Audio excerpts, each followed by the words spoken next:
திரு பாண்டியன் வணக்கம். ஜல்லிக்கட்டு போட்டிகள் நடத்தப்படுவதற்கு இந்த ஆண்டு இடைக்கால தடை விதித்திருக்கிறது உச்சநீதிமன்றம். இது குறித்து உங்களுடைய பார்வையை பதிவு செய்யுங்கள். உச்சநீதிமன்றத்தினுடைய தீர்ப்பு மிகுந்த அதிர்ச்சியை கொடுத்துகிறது. 2 நாட்களுக்கு முன்பு மத்திய அரசால் வெளியிடப்பட்ட அறிவிப்பால் தமிழகத்தில் இந்த ஆண்டு பொங்கலை மிகுந்த மகிழ்ச்சியோடும் பாரம்பரிய வீர விளையாட்டோடும் கொண்டாடலாம் என்ற முறையில் ஏற்பாடுகள், இடங்கள் தேர்ந்தெடுத்தது உட்பட பலவற்றை செய்து கொண்டிருந்தார்.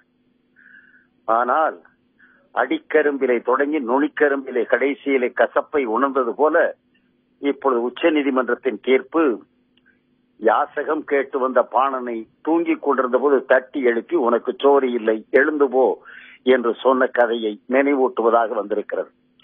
எனவே மத்திய அரசும் தமிழ்நாடு அரசும் இரண்டும் இணைந்து நீதிமன்றத்தோடு முரண்பாடு இல்லாமல் இதை என்ன வகையில் அந்த இடைக்கால தடையை நீக்கி பாரம்பரிய விளையாட்டுக்கு அனுமதி வழங்கலாம் என்பதை இருக்கிற இந்த 2 நாட்களுக்குள்ளாக அவர்கள் கூடி முடிவெடுத்து உதவ வேண்டும் என்று இந்திய கம்யூனிஸ்ட் கட்சியின் சார்பிலே கேட்டுக் கொள்கிறேன். திரு தா பாண்டியன், ஜல்லிக்கட்டு போட்டிகள் நடத்தப்படக்கூடிய இந்த விவகாரத்தில் மத்திய மாநில அரசுகளுடைய இதுவரை இருக்கக்கூடிய செயல்பாடுகள் எப்படி இருந்ததுன்னு நீங்க நினைக்கிறீங்க?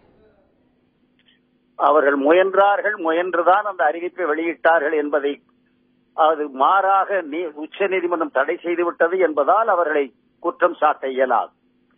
அவர்கள் முயற்சிகளை மேற்கொண்டார்கள். அந்த முயற்சி அவர்கள் எடுத்த நடவடிக்கைகள் உச்சநீதிமன்றம் போன்றவை குறுக்கிடாத வகையில் சட்ட வல்லுநர்களை ஆராய்ந்து செய்திருக்கலாம் என்று இப்போது சொல்லலாம்.